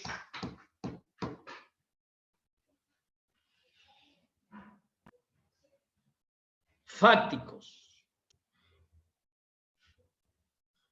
Los hechos en sí no son verdaderos ni falsos. El que es verdadero o falso es el juicio sobre el hecho. ¿Sí? Pero el hecho es probatorio respecto a la veracidad o falsedad de un juicio. Y con un solo hecho particular yo puedo destruir un juicio universal. O sea, si yo dijera que todos los cines son blancos, con que o apareciera un cine negro, ya es suficiente para decir ese juicio es falso. El juicio universal es falso. Todos los cines no son. Por eso es importante enseñarle al muchacho a buscar los hechos, para que él entienda la potencia que tienen los hechos. Sigamos la alerta de Noam Chomsky. Noam Chomsky, en este libro que estoy estudiando, nos dice que ya la gente no cree en los hechos. La gente se va a la iglesia y viene aplaudiendo. Y se enoja si tú le dices, discúlpame, eso es una creencia, tú no estás hablando de hechos. Que sí existe, que sí. ¿Pero qué estamos discutiendo tú y yo? Es que no me gusta que digas que Dios no existe. Digo, yo solo quiero que podamos conversar de Dios en base a hechos. Y como no hay ningún caprichoso hecho, entonces tú tienes que aceptar que es una creencia. O sea, está en el plano de lo que yo quiero creer sin ninguna base. Pues no hay ninguna base para la creencia. Son subjetivas. Pero usted no va a enseñar biología en base a creencias. Tú no vas a decir, yo pienso que hay células eucariotas y procariotas, porque no, usted va a enseñar biología con hechos. Y usted no va a enseñar física con creencias. Pues a mí me parece que la energía se conserva. No, tú vas con hechos y tienes que probar esos hechos. Por eso es importante que los niños diferencien una opinión y un hecho. Opinión es subjetiva. Los hechos, la argumentación se tiene que basar primero en hechos. Juicio de principio.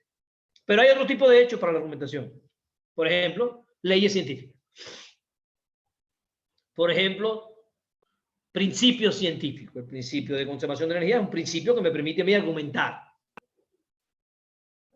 ¿No?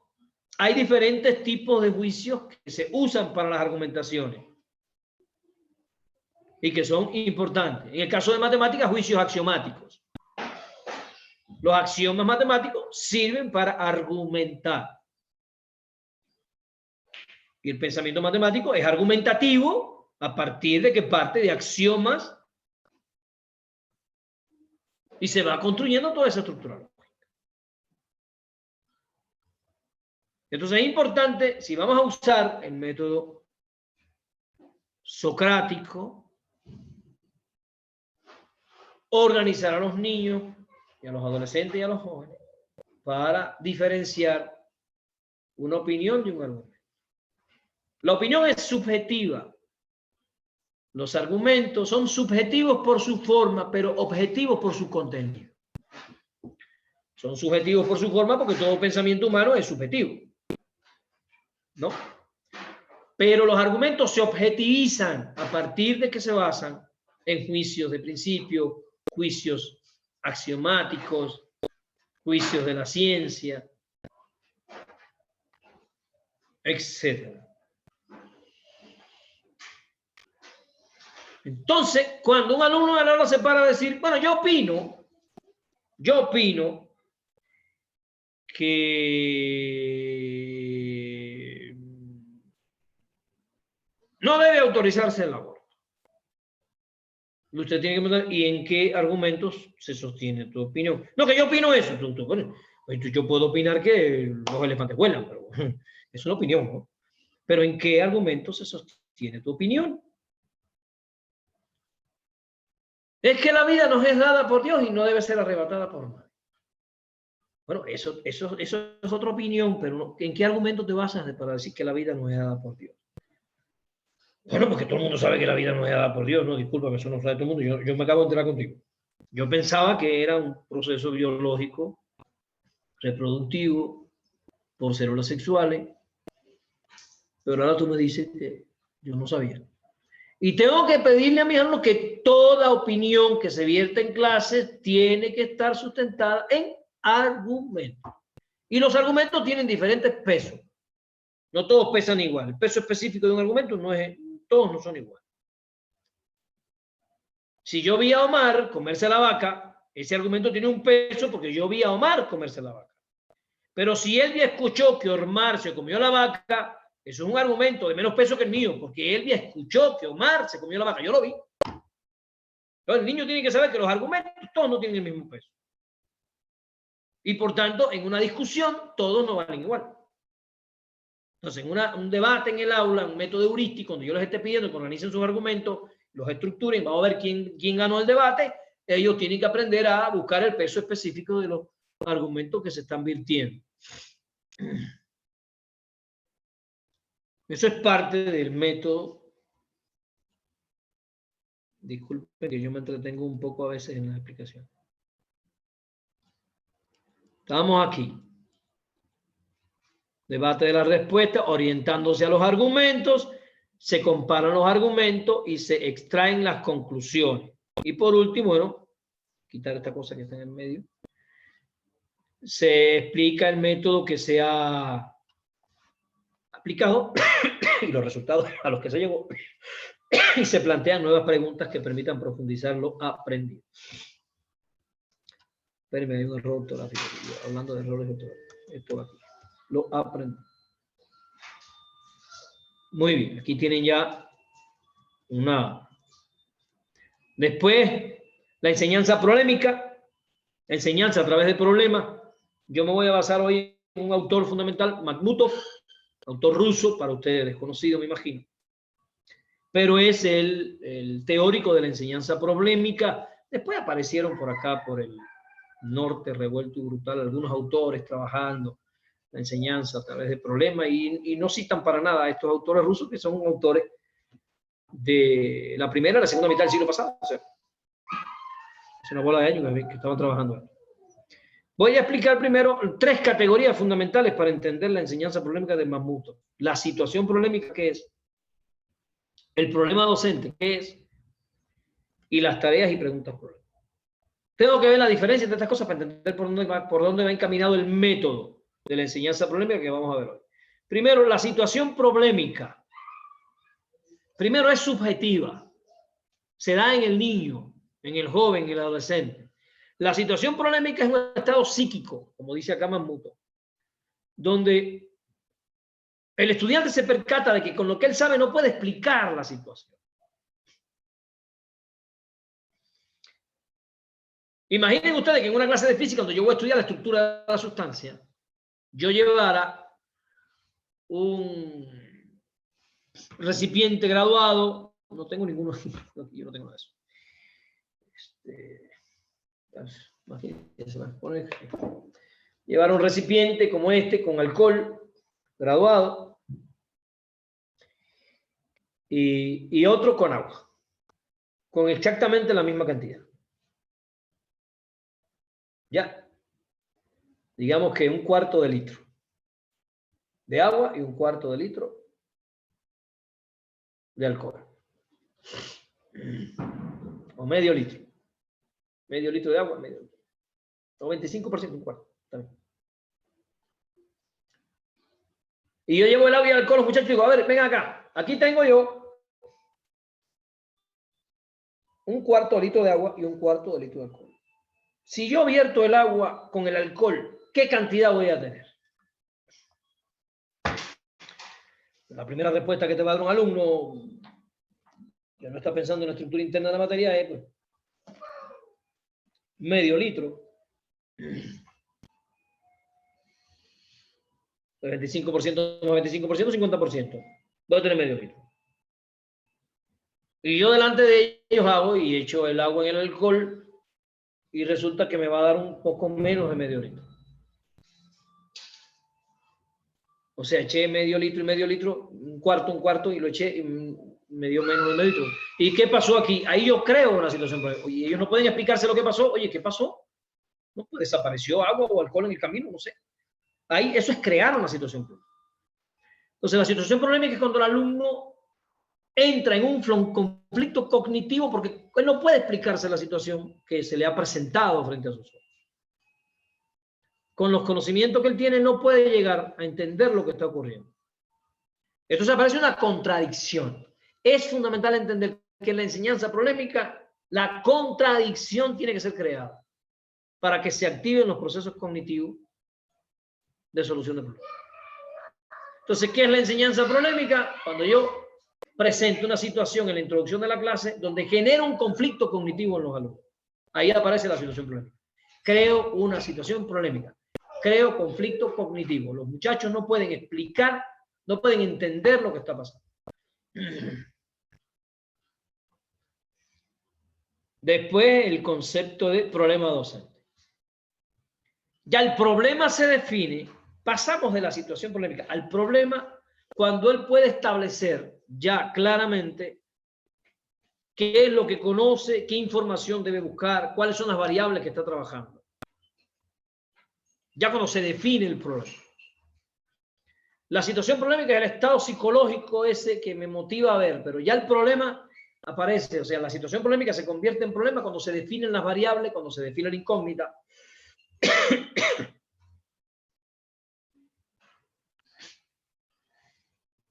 Imagínense que yo, partiendo de esa situación problemática, le empezara a trabajar la estructura de la materia. La materia está compuesta por partículas, partículas que están separadas entre sí, partículas que están en constante movimiento, partículas que en el caso de gases están unos gases metidos dentro de otros, no tienes hidrógeno por allá, nitrógeno por acá, oxígeno por acá, sino que esas partículas se penetran unas a otras, precisamente porque están separadas. Y algo así ocurre, entonces yo lo voy llevando al problema. Y por último, las tareas y preguntas problemáticas. No es lo mismo las tareas y preguntas problemáticas que la situación problemática y que el problema. Las tareas y preguntas problemáticas son las actividades que ya el maestro va poniendo, las preguntas que va poniendo, va estructurando las preguntas, haciendo como un andamiaje, pensando en César Cole. Un andamiaje de ayudas donde yo, a través de ciertas ayudas, voy llevando a los estudiantes a acercarse a la situación del problema que estamos trabajando. Voy a dejar de compartir por aquí. Ya vamos para 2 horas. Hay otras actividades que puse en el PowerPoint, se los voy a compartir para que ustedes lo analicen, lo estudien, lo que ustedes quieran. Vamos a pasar ahora a un momento de preguntas, respuestas, dudas, opiniones, quejas, lamentos, lo que sea que ustedes tengan por ahí. Le doy la palabra a Marito para que me ayude Aquí les ofrezco una disculpa porque he tenido aquí a un duende y gritando todo el tiempo, pero ni modo, no puedo. Quería encerrarlo en el cuarto, pero no se puede. Bien, compañeras, de estos métodos que hoy comparte el doctor Miguel relacionado a los métodos instructivos, unas preguntas, algunas interrogantes que tengan por ahí, dudas. Eso es mi clase. Con todo gusto el doctor estará dando la respuesta que sea necesaria. Hacemos la invitación para que planteen las preguntas.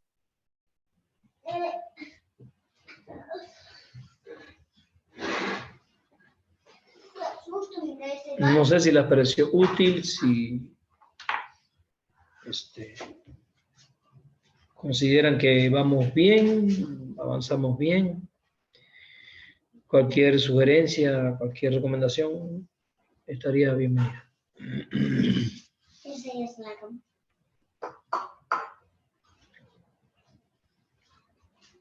Adelante, compañeros.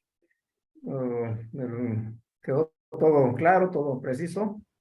Recordándoles también de que las diapositivas que se van generando en las sesiones al final se estarán compartiendo para que se tenga de manera completa. Posiblemente haya habido alguna dificultad de tomar nota de todas las, el proceso de los diferentes métodos, pero se estarán compartiendo al final de nuestro diplomado. Bueno, aquí hay una petición, doctor, dice, ¿podría compartir nuevamente las dos últimas diapositivas? Las dos diapositivas del método socrático, por favor, no alcancé a terminar las notas, nos dice Luz Elena López. Socrático. Sí, las dos últimas diapositivas del método socrático. ¿Esta? ¿Esa diapo? Sí, las dos, sí, esas serían. Ahí está, ya completo, porque igual el punto 2 de conclusiones no era visible. Esa y una anterior solicitan, bueno, esta y la anterior, para que estén tomando notas, compañeros.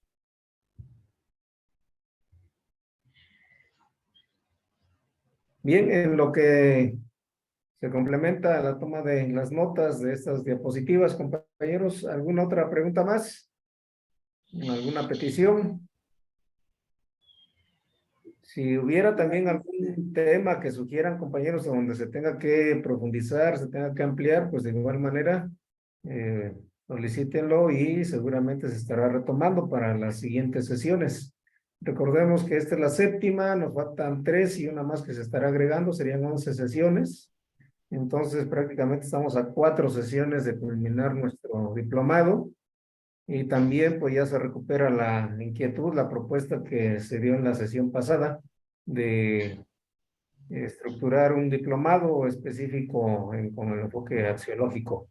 Entonces, pues, ¿alguna otra participación, pregunta? Grecia. Profe Omar. Sí, adelante, adelante.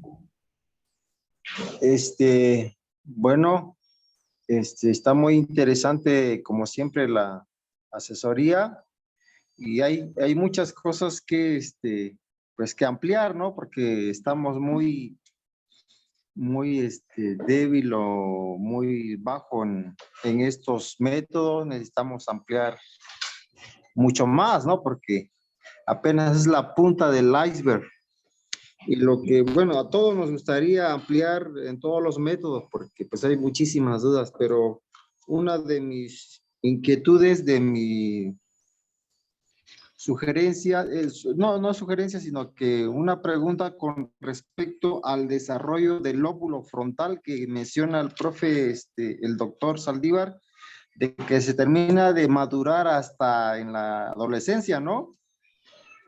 Bueno, eso no lo sabíamos, pero ¿qué nos sugiere? ¿Qué actividades, ahora sí, más acordes, más propicias para fomentar el desarrollo máximo del lóbulo frontal? ¿Qué actividades o algunas sugerencias o alguna bibliografía que leer para estar preparados o más que nada bien con actividades que fomente el desarrollo o que potencialice el lóbulo frontal, el pensamiento abstracto en los adolescentes. Esa es mi pregunta. ¿Qué nos sugiere hacer?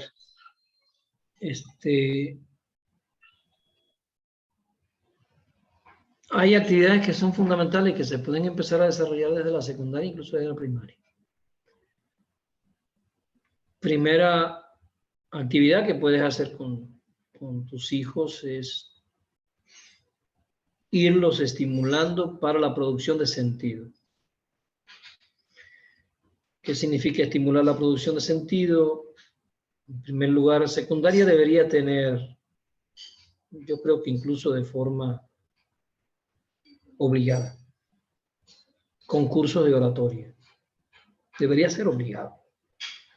Que los muchachos aprendieran discursos de media hora. Que escribieran discursos de media hora. Secundaria debería tener de forma obligada, en mi opinión, concursos de ensayo.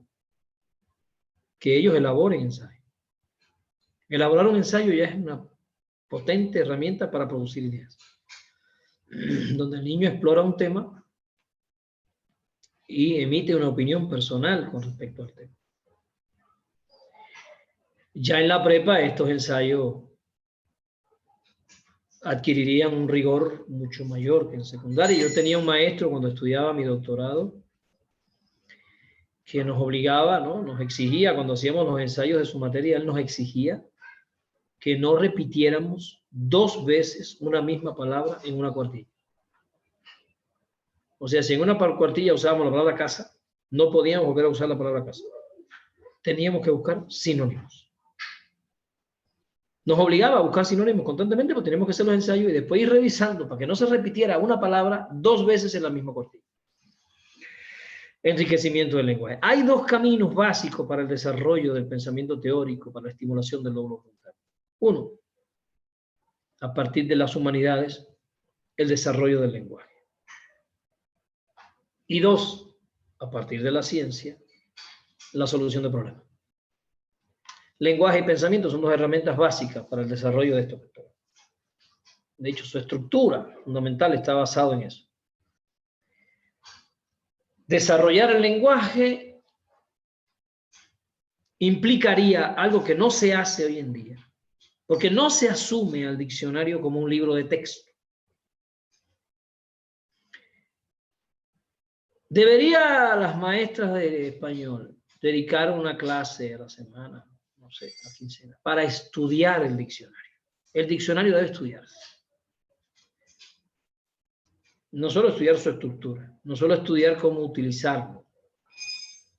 El Larousse, un diccionario que mi mamá siempre tuvo en casa, y siempre me pareció muy hermoso. Yo tengo uno aquí, lo compré, porque siempre de niño me encantaba mirar aquel diccionario que traía todas las banderas, traía tantas cosas interesantes. A mí de niño me encantaba mirar el Larousse de mi mamá.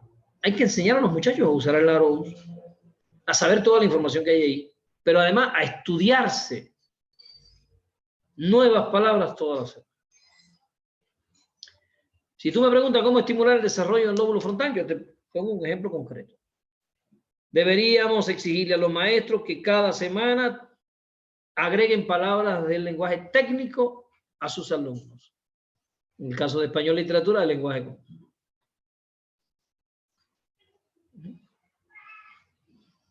Estoy famélico, o sea, tengo muchísimo.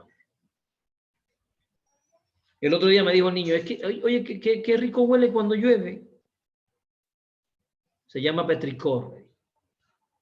Petricor es el olor que emana la tierra cuando llueve. Y así le vas dando palabras, le vas dando palabras, le vas dando palabras. Eso desarrolla. Y lo otro es solución de problemas y definición de conceptos. A través del trabajo con conceptos y la solución de problemas. Y la creatividad. Producir ensayos, producir poesía, producir diversos tipos de textos, escribir cuentos. Todos los niños deberían escribir cuentos. No tienen que ser García Márquez. No tienen que ser Pablo Neruda. Pero el ejercicio de escribir un cuento es un ejercicio fenomenal. Entonces, en la escuela nos hemos quedado en un tipo de creatividad que está muy encerrada en los conceptos cosificados de ciertos textos científicos. Hacer una maqueta para hacer un volcán. Creo que todos pasamos por ahí. Un estromboliano, un hawaiano. Ya, ni siquiera nos dicen qué tipo de volcán, ¿no? Un volcán y ya la va saliendo, me parece un ejercicio muy bonito, muy interesante. Pero hacer algo más. La producción creativa a nivel de producción literaria es fundamental para el desarrollo intelectual, para el desarrollo moral, para el desarrollo espiritual. Y por último, amigo mío, la lectura. La lectura. La escuela secundaria y la escuela y la prepa, también la primaria, deberían definir qué libros se van a leer los niños en cada ciclo escolar. El libro de lectura de segundo grado mío está hermosísimo. Por aquí lo traigo, ahorita estaba leyendo. Pero ya lo vamos a acabar.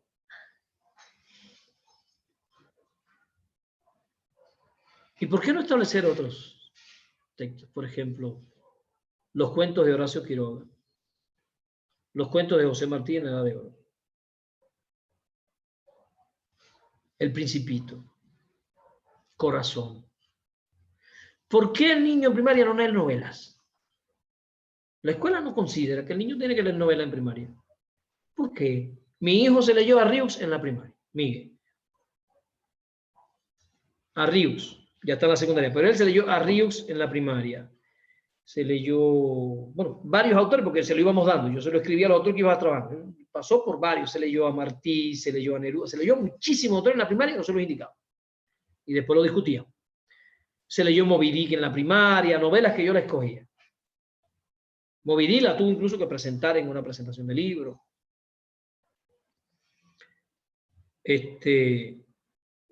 A mí me parece que es fundamental que nos sentemos a discutir los maestros. ¿Qué escritores se van a leer? Cuentos, poesía y novelas. ¿Por qué un muchacho se gradúa en prepa sin haber leído a García Márquez? A Hemingway lo estudian, creo que estudian El Viejo y el Mar como parte del contenido. Pero Adiós a las armas, Por quien doblan las campanas, que son novelas para prepa, para secundaria, Por quien doblan las campanas, una novela de amor. Imagínense ustedes, para que tengan una idea, que Romeo y Julieta, esa historia de Shakespeare, famosa entre los jóvenes, es una historia de amor de 5 días. Se conocieron el primer día y se suicidaron el último. Papi, ven acá, mi amor. Ya ver quién es. Dile que estoy en clase. Está en clase. Y Romeo y Julieta, además, no es una historia de amor cualquiera, una historia de amor fifí. O sea, ellos se enamoraron de sus caras y de sus cuerpos, eran dos inútiles que no hacían nada, pequeños burgueses, vivían del trabajo de los demás. Se enamoraron y se suicidaron. Es una bronca entre fifís y fifís, como le llama. Pero una historia de amor banal, ¿no? Banal, porque no se enamoraron de sus valores. Se enamoraron de sus colas, de sus caras, de esas cosas. Es un amor tipo Hollywood. No estoy queriendo rebajar la importancia de Shakespeare, por favor. Yo estoy aquí metiéndome en un análisis axiológico del amor entre estos dos jóvenes. Y además de 5 días, se conocieron un día, tuvieron relaciones sexuales 3 y se mataron el 4. Miren, un nivel de apego emocional está bueno para analizar la psicología. Y esta novela de Hemingway, que yo les puse de ejemplo, ¿Por quién doblan las campanas? Es una historia de amor de 3 días. Hermosísima. Además, se conocen el primer día. Imagínense que él es un guerrillero español que lleva ahí en la montaña luchando contra el fascismo. Meses sin bañarse, sin lavarse el bajo, apestoso, feo, flaco, pues ni comía. Barbudo, una cosa que para modelo no servía. Y ella, una presa que se había acabado de escapar de un campo de concentración nazi. ¿Se imaginan que aquella mujer qué belleza tendría?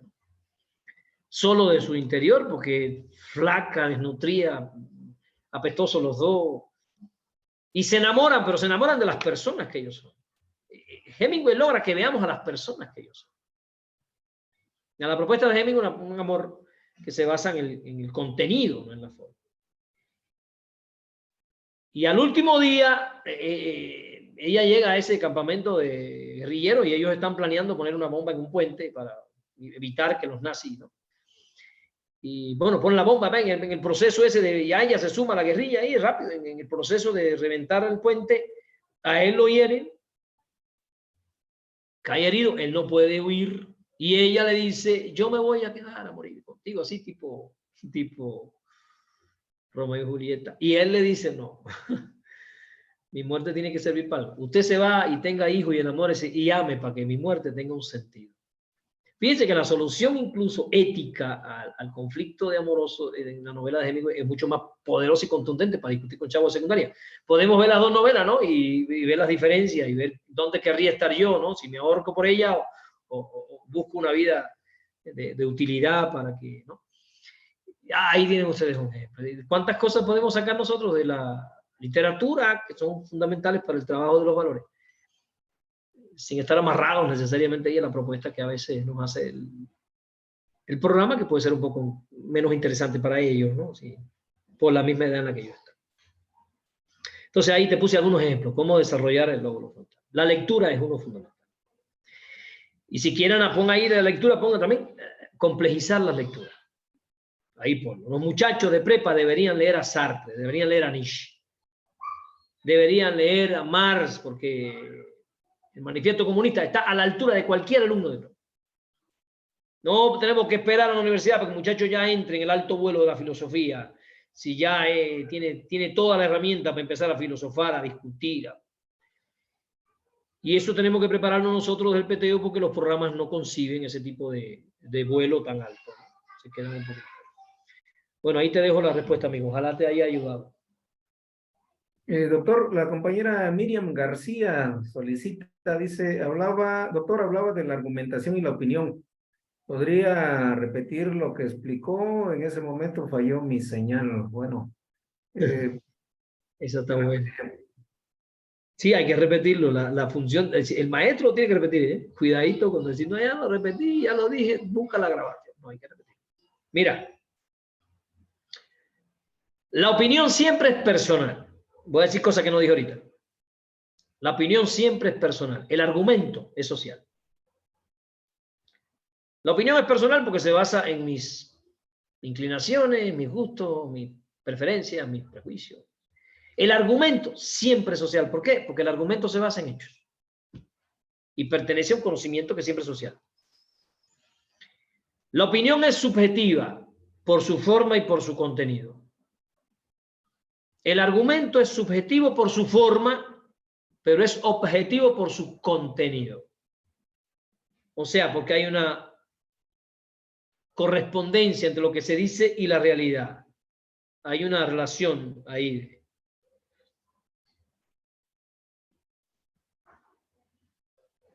La opinión es un derecho. El argumento o la verdad es una conquista. La opinión es un derecho. Todo el mundo tiene derecho a opinar. Pero no me pidas, por favor, que yo acepte tu opinión, porque ni me digas que te estoy faltando respeto si digo que estás diciendo tonterías. Tengo el derecho a que tú opines, pero también tengo el derecho a decirte que estás diciendo pura barrabasada. No hay nada sustancioso en lo que tú dices. Por tanto, la opinión se basa en juicios de principios, juicios científicos, axiomas. Se aproximan los hechos. Esa sería la opinión no necesariamente... ¿Perdón? Lo que pasa es que ahorita mencionó que la opinión se basa en los juicios que usted mencionaba. Entonces es ahí la argumentación. No, la opinión se basa en los prejuicios. Quizá lo dije mal, prejuicios. Es una opinión que yo tengo. Claro, a veces mi opinión es argumentada. No toda opinión es así. Yo puedo tener una opinión argumentada. ¿No? Estoy hablando de las opiniones totalmente subjetivas. Porque el muchacho puede decirme a mí, maestro, no quiero que me dé opiniones, yo quiero argumentos. No me venga aquí a darme su opinión sobre las cosas, yo quiero argumentos. Como el ejemplo que puse del aborto, o sea, a veces discutimos discutimos en base a puras opiniones o prejuicios. Si tú metes a Dios en el argumento, ya es un prejuicio, ya no se puede discutir con los prejuicios. Cualquier persona medianamente racional y un poquito inteligente sabe que con un prejuicio no se discute. Porque vas a perder. Vas a perder porque contra un prejuicio, ¿cómo? Contra una creencia vas a discutir. No se puede. Eso es lo que tú crees, ya eso es inamovible. Y nosotros discutimos nosotros somos seres racionales. A mí me encanta la razón, buscar las razones de las cosas. No me gusta estar creyendo que los pajaritos, yo no creo nada de eso. Yo soy un tipo totalmente vacío de creencias y encima castellanas y colonizadoras. No. Pero bueno, la opinión es un derecho y la creencia también.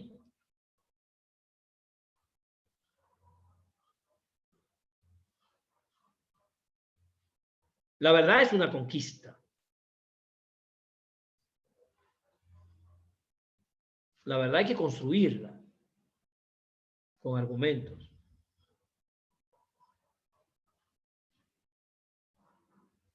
¿No?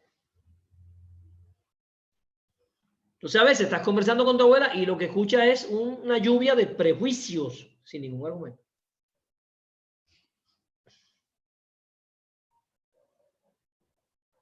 Porque en el caso del aborto te dicen, bueno, en Cuba, por ejemplo, que se hace regulación hasta las 8 semanas, cuando es un huevo cigoto. Es que el cigoto está vivo.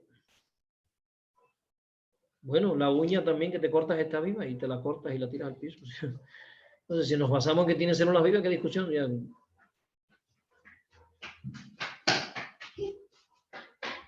Y a veces escuchas argumentos que dicen, no tiene sentido lo que está diciendo.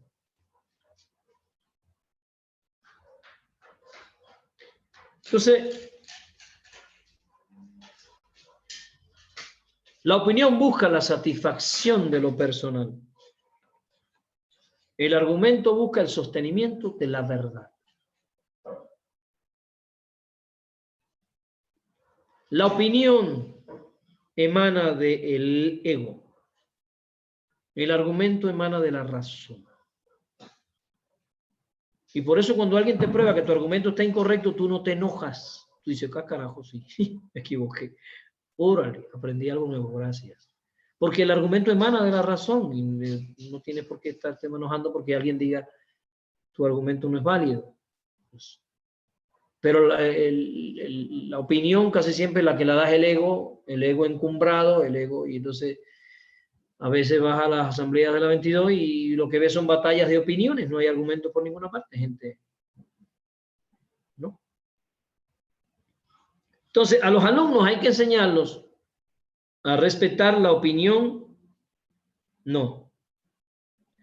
A los alumnos hay que enseñarlos a respetar a las personas. Si su opinión está mal, yo tengo que dar una contraargumentación de su opinión. Respetando a la persona. Es que no me dan derecho a hablar. Usted tiene derecho a decir lo que usted quiera. Pero si lo que dice es falso, yo lo voy a contrarrestar. Ahí yo veo al pobre presidente mexicano todos los días. Y los periodistas diciendo, es que no hay libertad de expresión, porque para ellos libertad de expresión es libertad de opinión. O libertad de mentir, descaradamente. Usted puede opinar lo que usted quiera, pero si es falso, yo tengo el derecho a decirte, ¿sabes qué? Lo que está diciendo es una barrabasada. No es así, disculpame. Porque estamos hablando de una guerra entre opiniones y razones. Entonces, las personas no deberían tener derecho a que su opinión se acepte como la verdad. Usted tiene derecho a opinar. Exacto, opine. Pero eso no significa que su opinión sea considerada la verdad. Para que su opinión se considere en la disputa por la verdad, tiene que venir con argumentos. No con prejuicios, con creencias, con tabúes. No es correcto. Y a los muchachos hay que enseñarlo, porque en las aulas se discute mucho a nivel de opinión. Y terminan los muchachos peleándose unos con otros, ofendiendo. Bueno, eso más o menos fue lo que dije. ¿Algo más, Omarito? Ya nada más para precisar, el compañero Víctor Rodríguez Macés En relación a las diapositivas, comentábamos que al término del diplomado se estará compartiendo todas las diapositivas que se van generando, porque al final de cada sesión, pues, con la sesión, por ejemplo, de mañana viernes, se va complementando, se va enriqueciendo, como ahorita el doctor acaba de hablar sobre lo que es la opinión y argumentación, y pues se va agregando más sustento, ¿no? A cada una de estas dos categorías. Ya para mañana yo ponga como ejemplo la argumentación como método. Y ponga el método de la argumentación como método didáctico, los enseñe a argumentar. Vaya, los que estén hoy, que mañana quieran ver la argumentación como método y cómo se estructura una argumentación, que vengan mañana. Mañana lo voy a poner como método para diferenciarla de la opinión, me parece que es importante. Bien, entonces al término del diplomado, compañeros, se estará compartiendo todas las diapositivas que se vayan generando en las sesiones de nuestro diplomado. Nada más como precisión al compañero Víctor Rodríguez Macés. Pues si hay alguna otra participación, compañeros, alguna otra pregunta, alguna duda, alguna precisión que quieran compartir, adelante. Si no es así, doctor Miguel, pues ya la invitación la hizo usted. Compañeros que mañana deseen también participar del diplomado que se realiza de 6 a 9, perdón, de 6 de la tarde a 9 de la noche, pues vamos a compartir también el enlace para que quienes deseen participar, adelante, no hay ninguna dificultad. Entonces, pues mañana estaremos en el grupo de los viernes de 6 a 9 de la noche.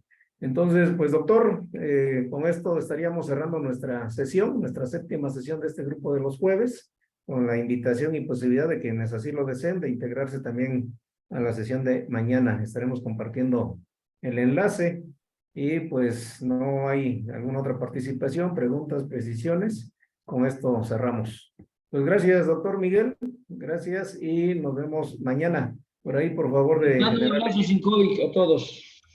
y generar la invitación para compartirlo hoy mismo, doctor, por favor.